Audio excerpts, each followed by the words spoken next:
Right, welcome back to my life story. I'm the gambler. Oh, we're now up to date. That's why I thought I'd just ramble on a little bit about how things are now. And we're doing a little bit of work, but we're going to spray this field before we plant it, just to bring everything up nicely. And this one we're just about to cultivate. After telling you all the story, I began to think, what had I actually achieved in my life? And you know, I come to the answer, nothing. My life has been a waste. Until the last few years, after I won this farm and started farming, this has been the happiest period I've ever had. You can have all the doodads, let's go and drive up there. You know, all the attributes of wealth, but it doesn't mean anything if it's not actually important. And frankly, my life wasn't important. Yes, I made a few £1,000,000. I also lost a few million. I was taking part in some of the most despicable actions that you could, and thought I was enjoying myself. Let's come and park down here. So I thought I was enjoying myself, but looking back, I wasn't. I was a parasite, doing absolutely nothing. I had added nothing to the world.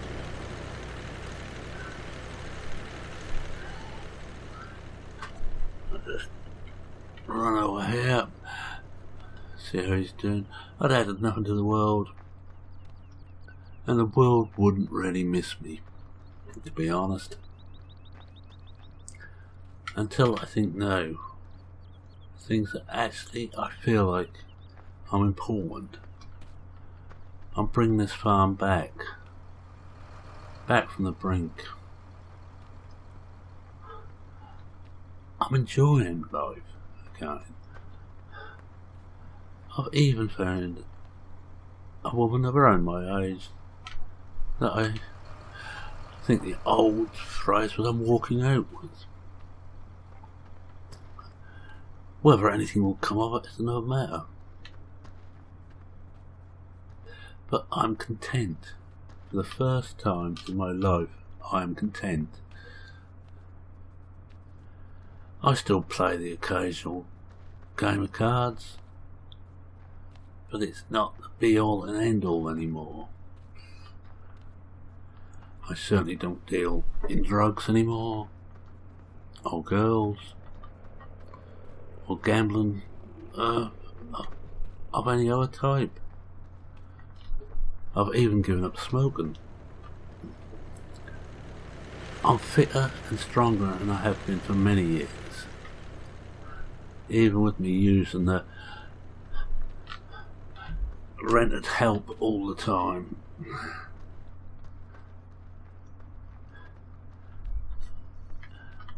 And frankly, for the last however many years I got left, I'm around 60 now, so another 30, 40, or 20 or 30 years, to be honest. I hope to enjoy these last few years. I have no money anymore. My bank account is 100,000 overdraft. I've got 10,000. I can draw them straight away without any worries. But it doesn't matter. It just doesn't matter.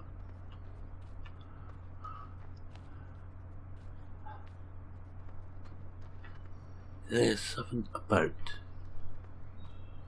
farming the fields, growing the crops, what makes me feel alive. I'm not the world's best farmer. In fact, I'm probably one of the worst. I just hop over to Series 2 and I'm possibly one of the worst farmers in the world. But that doesn't matter.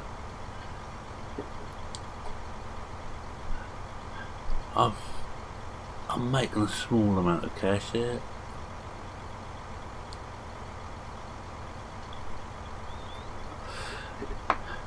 And I don't want this to end. I'm certainly not going to do anything to jeopardise my position anymore.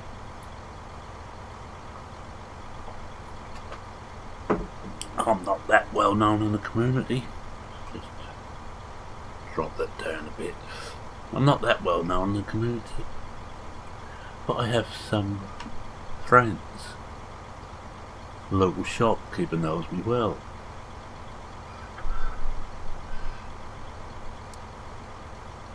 But it's hard to put into words what this all means to me now.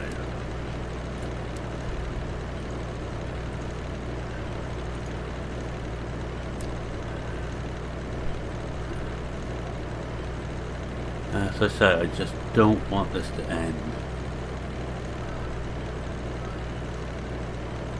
I intend to keep farming until I drop.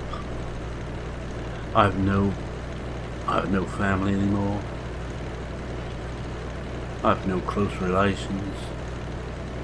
In fact, I realise I have nothing. So, well, it's basically 40 plus years of striving to be the best. Okay, I've been world poker champion. Doesn't really add up to a bag of beans. Yes, I am going to end my days here, and when I die, I want to be buried here. I don't know where, but it would be nice.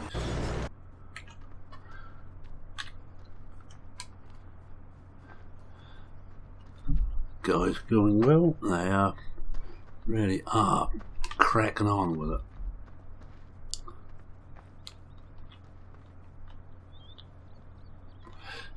I think I really want to see this live. Let's see if we can. Not coming in, but HUD holder on here. No, I didn't. Never mind.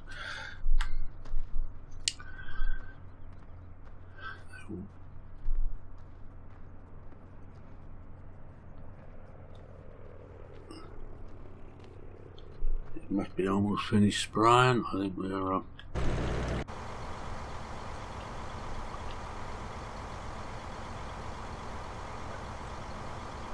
I don't think we're bothered to do the go back and fill this up again. We just leave it as is. I'll send him home and I'll take the tractor back a bit later.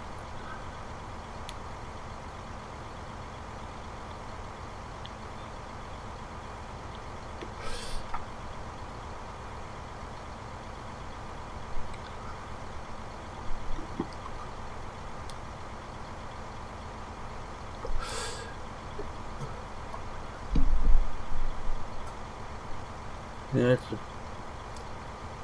I spend my days after we finish farm work, sitting on the porch on the farmhouse and outside the farmhouse and just looking around and thinking, this is mine, this is what matters.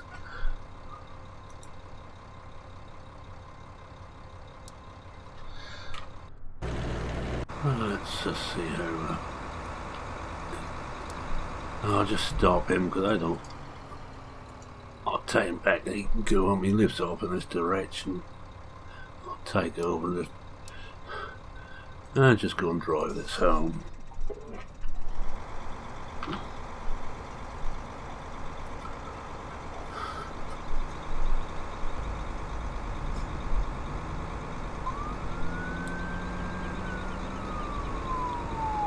Seems to be some traffic about from the sheriff's office today.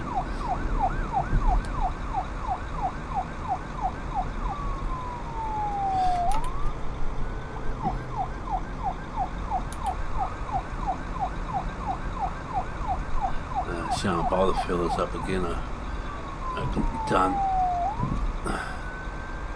Hello, what have we here? Well, that's not.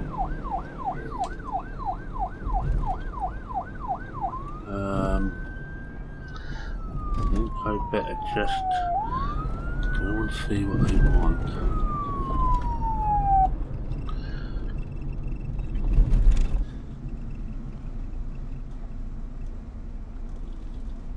Hey, Sheriff, what's up? You say I should go and see the guy in the black BM, and you accompany me.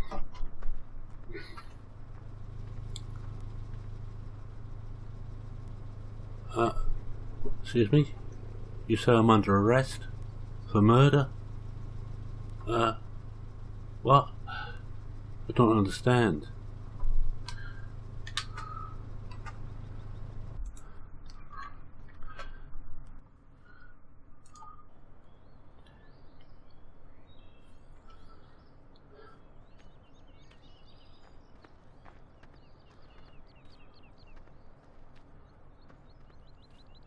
Right, this is now 3 years later.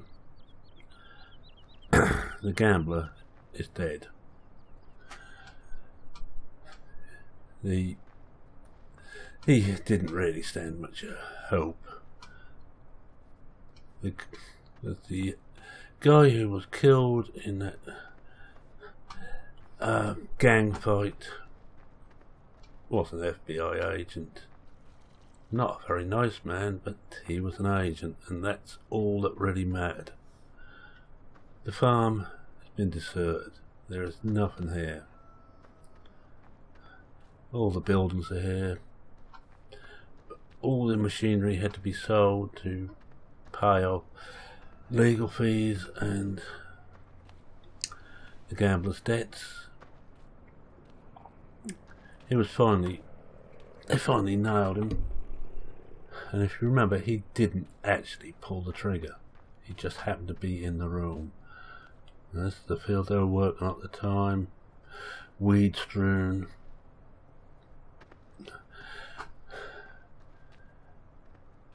But they found prints on the gun, but they weren't very good. They were very smudged, so they couldn't go by the prints. In the end, they found some DNA on the gun, and in the room, which was the gamblers, which matched the gamblers. The trial itself was, well, the gambler was hoping that it was going to be in what is now his home state, which is a non-death penalty state, but because the crime took place in a state which still retains the death penalty. And it was decided that that would be the best place to hold it. So after it was a 3-week trial, it was a long trial, mainly because the prosecution wanted to show just what a bad guy the gambler was. They picked up witnesses from all over the world of people he'd done down, deals he'd been in, his numbers rackets, his girls, his drugs. It all came out. Defence didn't really have much they could say. They tried hard to no avail. It took the jury precisely 1 hour to reach its verdict. And that included them having a cup of coffee when they first got in there, so you can imagine it did not take long. It was a unanimous decision, and this was 2.5 years ago. The gambler was brought back into court when the jury came back in. The foreman gave his decision that It was murder, first degree murder, and of course, being a government official and an FBI agent, there wasn't a hope. Defence tried their best to keep it going for another 2 years with appeals and such like, appeals with clemency. Nothing worked. Well, it wasn't going to.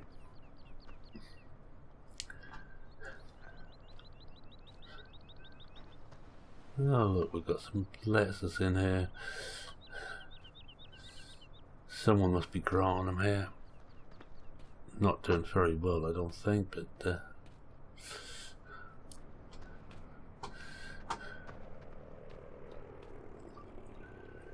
potato washer never used. This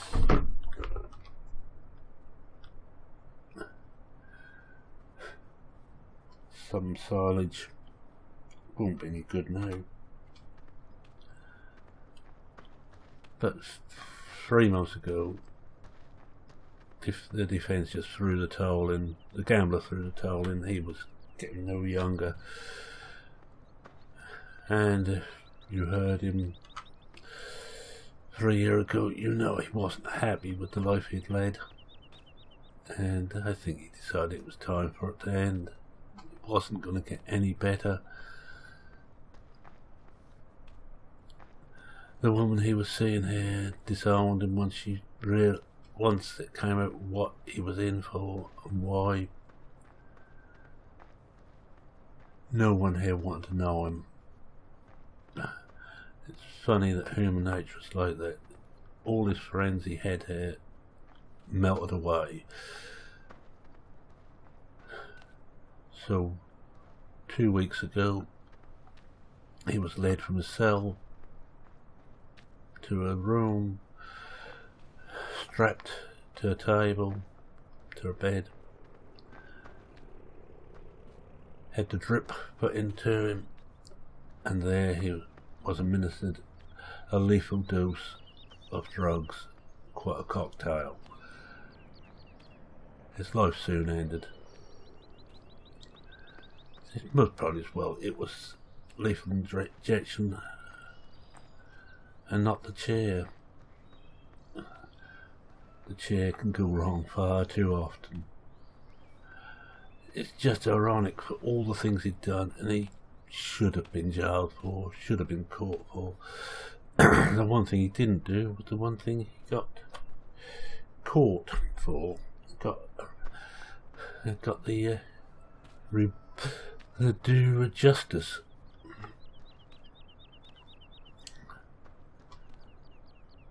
So I'm just going to end up with a few thoughts. The gambler was not of necessity a bad man. He was a man who was weak,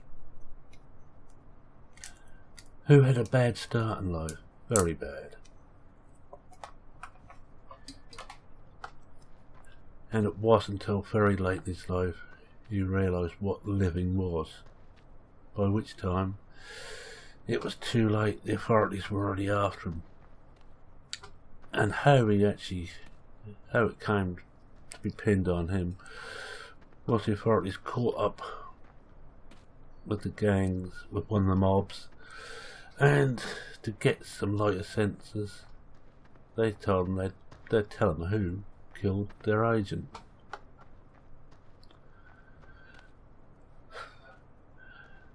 So the mobsters got off, basically, with very light sentences, and the gambler paid with his life.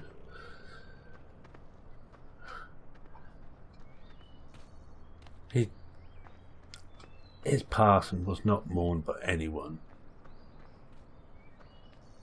except the narrator. I knew him off and on through his life. I kept coming across him I liked him. I liked him. He's someone you could like. He had a con man's tongue. He could convince you black was white. But his life really was a waste.